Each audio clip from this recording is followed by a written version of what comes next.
Hello, members and people of the podcast. This is the continuation of Mary Bateman, the Yorkshire Witch. On the evening of the 22nd of October, 1808, Mr. Snowdon had the good fortune to call into a public house in Bradford and overhear a discussion about an article in the Leeds Mercury newspaper under the heading Witchcraft, Murder, and Credulity. The report said, a plot accompanied by most unprecedented instances of credulity that ever engaged public attention was on Monday developed before the magistrates at the Rotation Office in Leeds, detailing the arrest the previous day of Mary Bateman, apprehended by the Chief Constable of Leeds on the charge of fraud. The article elaborated on the details of her exploitation of a married couple named Perigo, who lived at Bramley, an already industrialised area on the outskirts of Leeds. It rang loud alarm bells with Snowdon, who hurried home to tell his wife. As the article alluded to the similar recommendations of a Miss Blythe, namely the stitching of money into the Perigo's bed, the Snowdons promptly tore open their own bedding, only to find that the 12 guineas and the silver pocket watch, which had purportedly been stitched in by Mary Bateman, had incredibly changed into pieces of coal. On this discovery, Snowdon hurried back to Leeds to find that their house, left in Mary's care, had been stripped bare. It took no great powers of deduction to identify the culprit. Getting a search warrant to enter the Batemans' premises, some of the Snowdons' missing effects and household belongings were found to have been removed to the Batemans' home. The other of the Snowdons' missing items presumably already disposed of by direct sale or pledged at the pawnbrokers. Mary's luck had finally run out. Her arrest had been brought about by a complaint lodged by William Perigo, a clothes merchant who, before her death, had lived with his wife Rebecca in Bramley, approximately 4 miles northwest of Leeds city centre. A childless middle-aged couple, the Perigos were comfortably off, though William had become increasingly concerned about Rebecca's chest palpitations, described as flacking or fluttering in the breast, which occurred whenever she lay down. As well as this physical ailment, she was also having psychological problems, claiming to be haunted by a black dog and other spirits. Though the particular manifestation of a black dog may seem peculiar, the phenomenon is in fact an old age superstition, feared as portents of death. Tales of spectral hounds are legion throughout the British Isles and known by different names in different parts of the country. In Norfolk, they are shucks, gallitorts in Suffolk, the trashmarads in Lancashire, padfoots are seen in Staffordshire, but in Yorkshire, they were and still are known as barguess.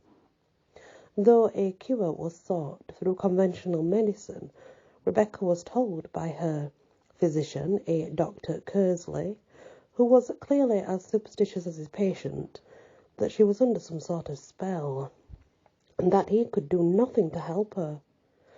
At Whitsun, 1806, which that year fell on the 25th of May, Rebecca Perigo's niece, Sarah Stead, who lived in Leeds, came to visit her aunt and uncle in Bramley.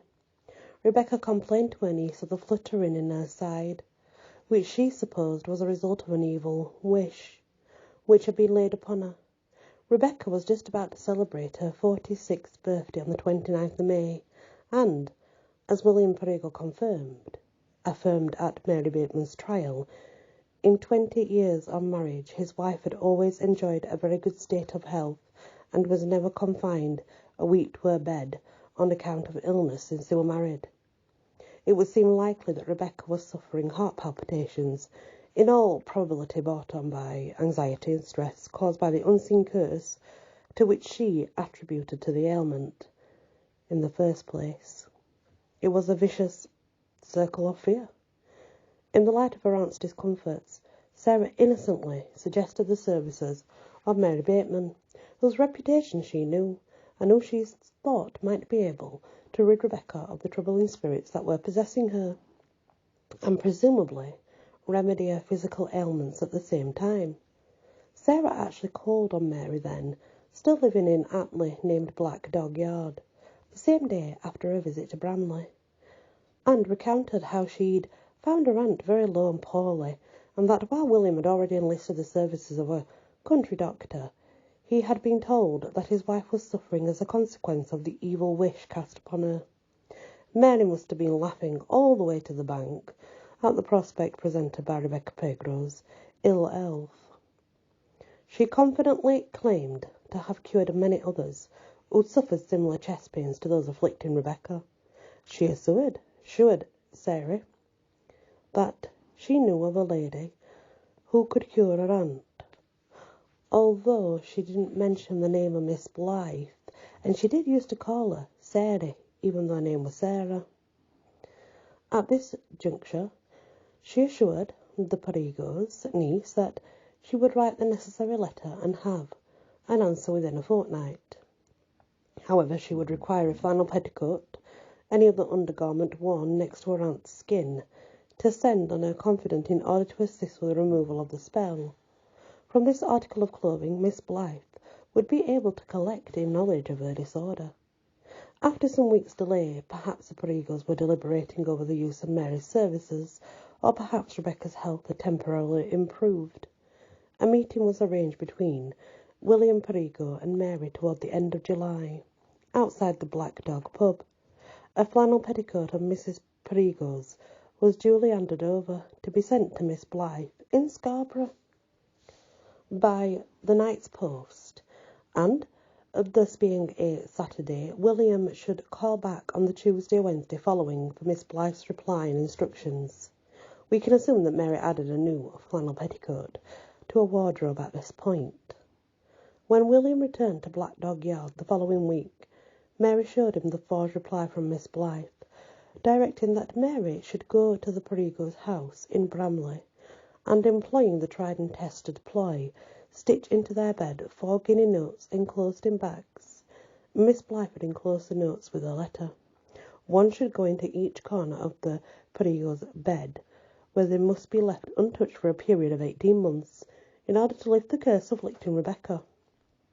To defray Miss Blythe's cash outlay, William was able to give Mary 4 guinea notes of his own in exchange, to be sent back to Miss Blythe accordingly, with the further instructions that Miss Blythe would only continue with the undertaking on the faithful promise that Mrs. Perigo would not discuss the ongoing situation with anyone else, lest the charm be broken.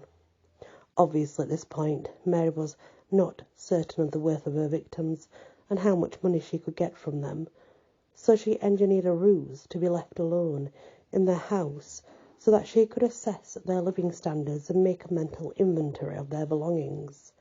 Having arranged with William that she would come to the family home on the 4th of August to carry out Miss Blythe's instructions, it was agreed that his wife would meet Mary on the Kirkstall Bridge, a little over a mile from the Perigos' home in Bramley. However, when Rebecca turned up at the appointed time and the appointed place, Mary was nowhere to be seen, and for good reason. She had already made her way over to Bramley, and upon Mary's unaccompanied arrival at the Perigo door, a surprised and concerned William set off out to look for his wife. As Mary had planned, she was conveniently left alone in the house for a considerable time. When the Perigos finally returned together, presumably Mary concocted some plausible nonsense for having missed Rebecca on the Kirkstall Bridge, and she got down to the business of sleight of hand, producing the 4 guinea notes sent by Miss Blythe. She had William Perigo examine them before they were switched and stitched into 4 silk bags, Mary having substituted ordinary pieces of paper for the guinea notes that Miss Blythe had supplied. These were pocketed, along with the 4 guinea notes that Perigo had given her in exchange for Miss Blythe's supposed outlay. As Mary had the Perigos themselves open their mattress and place each of the silk bags with the worthless contents into the respective corners of the bed, they had no reason to believe they were being defrauded. The first deceit accomplished, a grateful William accompanied Mary on part of the way home, she leaving him with the instructions that he should call on her occasionally at the Black Dog Yard whenever he was in Leeds to see if any further instructions had been received from Miss Blythe. Within a fortnight, another letter was indeed received from Miss Blythe, that delivered to the Perigos by one of the Bateman's sons. It was unsealed and stated that within a few days Mary was to visit the Perigos to undertake some more protective measures, namely to hammer over their threshold 2 pieces of iron shaped as horseshoes. It was, however, essential that William buy the necessary iron, but under no circumstances should the metal be sourced from Bramley. In addition, they were to be nailed into place not with a hammer, but with the back of a pair of pincers. The self-same pincers were then to be posted by Mary directly to Miss Blythe in Scarborough, where this performance was merely designed to keep up the impetus of Miss Blythe's own special brand of magic, or whether Mary was simply in need of a new pair of pincers we cannot know. When Mary arrived in Bramley a few days later, William had failed to obtain the necessary shaped iron, and had to go to Stanningley, a neighbouring village, to fetch it. On his return, the shoes were nailed into place according to instruction, Mary taking with her the pincers for supposed dispatch to Scarborough. When they were to remain in Miss Blythe's possession for a stipulated period of up to 18 months, the same time frame allotted for the removal of the guinea notes stitched into the Perigo's bed. A few weeks after the threshold charms had been put up, about the middle of October, William Perigo received another letter from Miss Blythe, delivered by the postboy from Leeds. It read, "My dear friend, you must go down to Mary Bateman's at Leeds on Tuesday next. Carry 2 guinea notes with you and give her them, and she will give you other 2 that I have sent to her from Scarborough. You must buy me a small cheese, about 6 or 8 pound weight, and it must be of your buying, for it is for a particular use, and it is to be carried down to Mary Bateman's, and she will send it to me by the coach. This letter is to be burned when you have done reading it." The last instruction with regard to burning the letter was one consistently repeated in all future correspondences received from Miss Blythe, though sometimes the manner in which the letter was to be burned varied, with a candle, in straw on the earth of your wife, even at some public house in Leeds, where William was to buy a pint of beer first. The end result was the same, Mary achieving the destruction of incriminating evidence by the very hands of those she was swindling. At the beginning of December 1806, another letter was received with a request for more money. "My dear friend, you must go to Mary Bateman's on Tuesday next. Take 4 guinea notes with you, and she will give you other 4 in exchange for them, which I have sent, and when you read this letter, it must be burned." From the time this letter was received through to March 1807, many further correspondences were sent, supposedly from Miss Blythe, roughly every fortnight, either carried by Mary Bateman's son or arriving in the post. The letters demanded the surrender of various articles of furniture, clothing, and other property, and of course money, all through the agency of Mary Bateman, and all to be sent to Scarborough during the 18-month period stipulated by Miss Blythe. During this period, the Perigos handed over a region of £70 in hard cash, and on each payment, William received silk bags into which he believed Mary had attached what purported to be the coins and notes he had made over, and those were duly sewn into the Perigo's bed as before.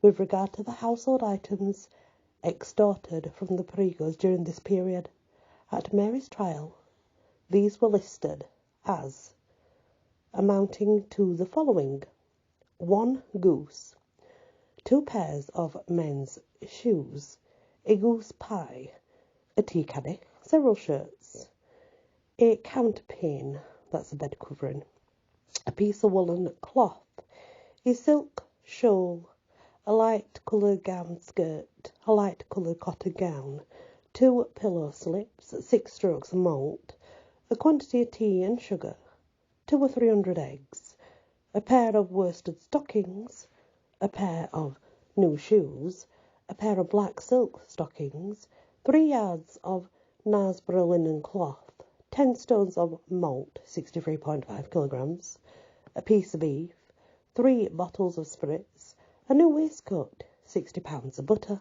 a little over 27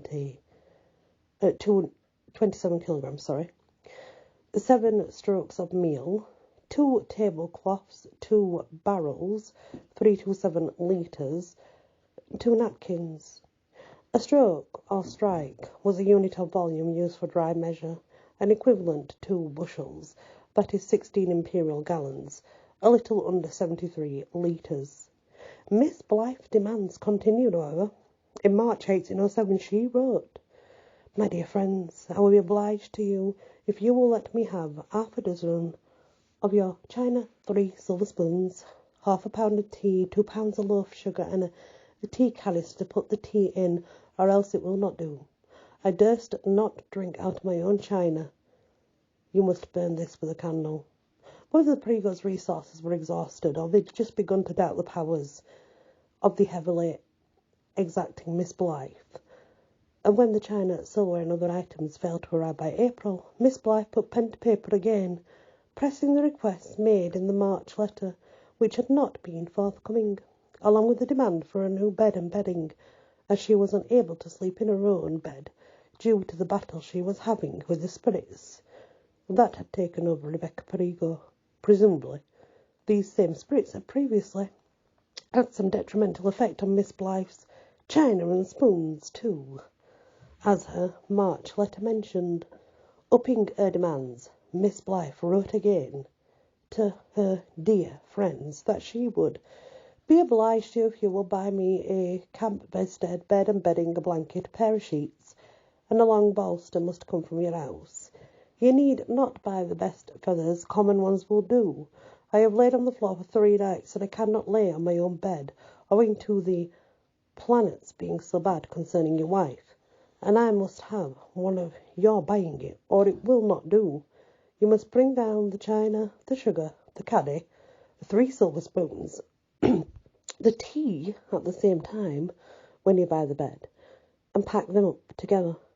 My brother's boat will be up in a day or 2, and I will order my brother's boatman to call for them all at Mary Bateman's, and you must give Mary 1 shilling for the boatman, and I will place it to your account. Your wife must burn this as soon as it's read, or it will not do." At this point the Perigos' faith must have revived, along with their flagging finances, as, accompanied by Mary, William dutifully purchased a bed and bedstead from the shop of a Mr. Dobbin, and the other items from a Mr. Musgrave, both in Kirkgate in Leeds, a total cost of £16, including the required set of china and various other items. All of the purchases were then delivered to Mr. Sutton's at the Lion and Lamb Inn at Kirkgate, there to await collection by the boatman of Miss Blythe's brother. At least one person's suspicions were, however, aroused at this time. Mr. Dobbin, from whom the bed and bedstead had been purchased, commented that it was a strange thing to send a bed so far, and at this point we should perhaps examine the susceptibility of the Perigos, as their submission to Miss Blythe's demands seemed gullible in the extreme. Indeed, the judge presiding over Mary's trial put forward that it is impossible not to be struck with wonder at the extraordinary credulity of W.M. Perigo, which neither the loss of his property, the death of his wife, and his own severe sufferings could dispel. Yet, in spite of William's uncommon want of judgment, it must be borne in mind that Mary's adeptness in identifying the psychological weakness of those ripe for exploitation Her powers of persuasion were such that the Perigos were merely the latest in a long line of others who had fallen victim to her machinisms. Clearly, Mary was a supreme exponent of art of capitalizing on the superstitious beliefs that people still firmly held in the early 19th century, and used this to rob the unwary of their worldly possessions. As the Perigo affair was to prove, Mary was certainly adept at playing the long game. As the deception wore on, Mary must have been astute enough to realise that either the couple were out to cash or harbouring a growing suspicion, as she now brought into play the stratagem that was her hallmark. When the cover for her frauds looked to be wearing thin, to avoid discovery and exposure, Mary's victims had to be eliminated.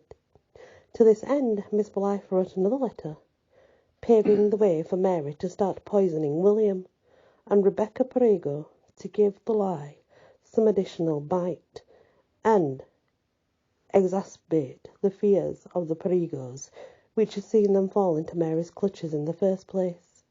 Miss Blythe warned that death was imminent, should her instructions not be fully complied with.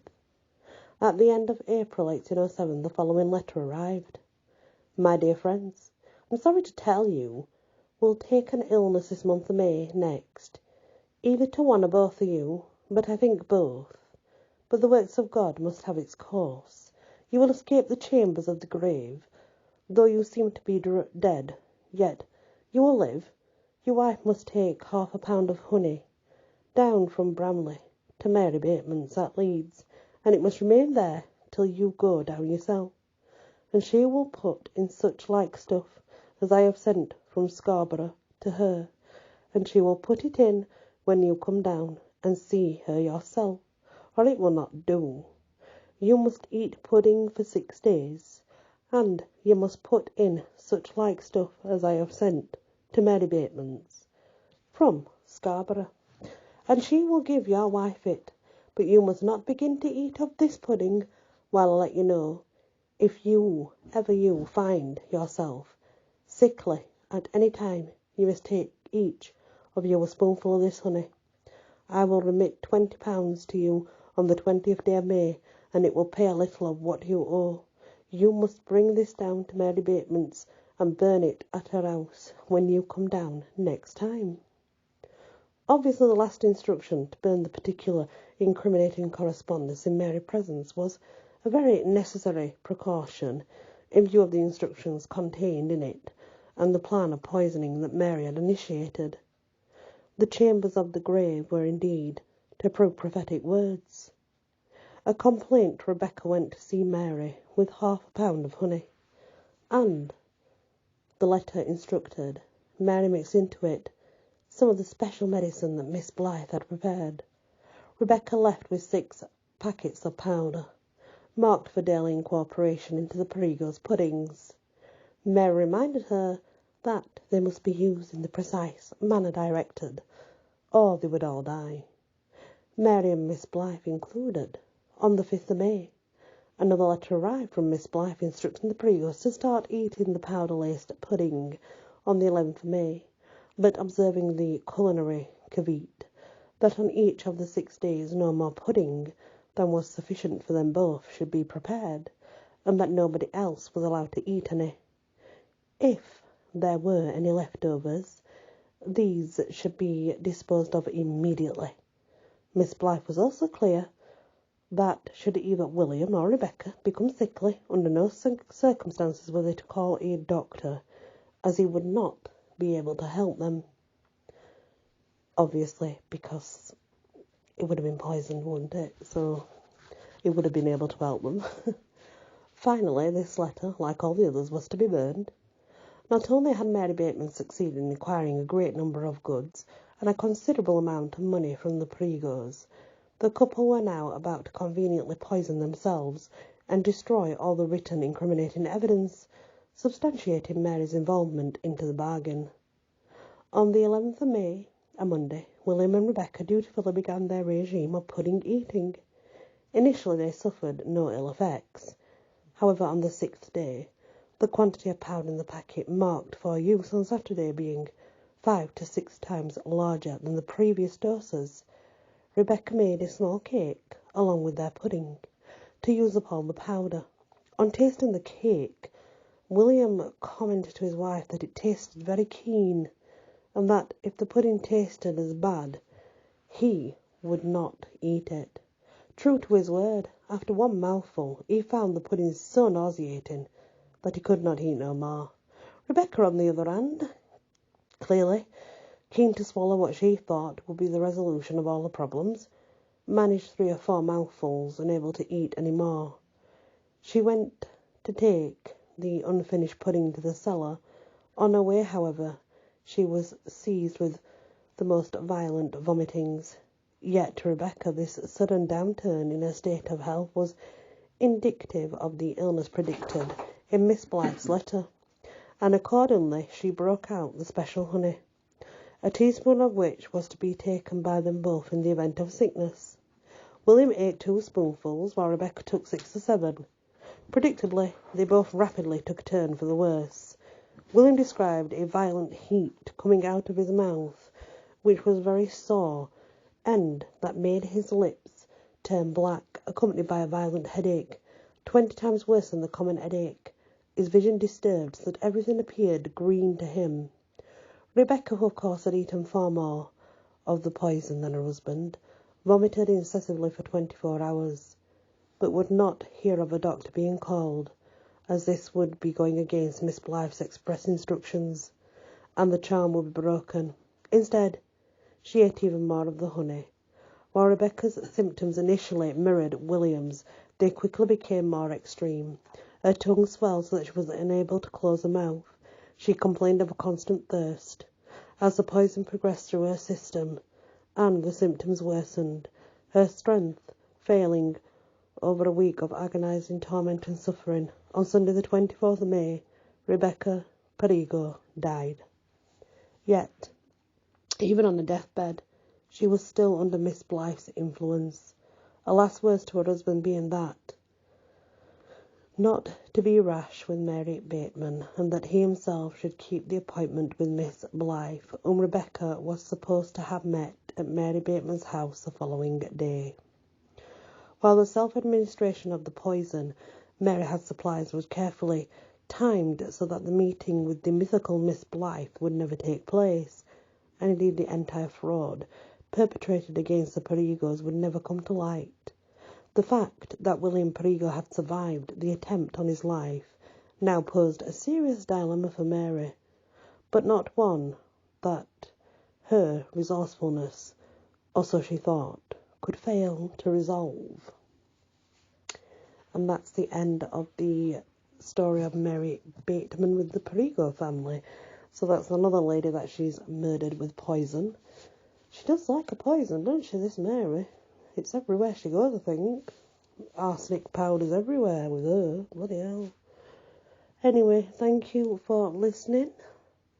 Soon it will be the end of the road for Mary, and she'll be at trial, and then she'll be hung. But yeah, interesting. Many blessings.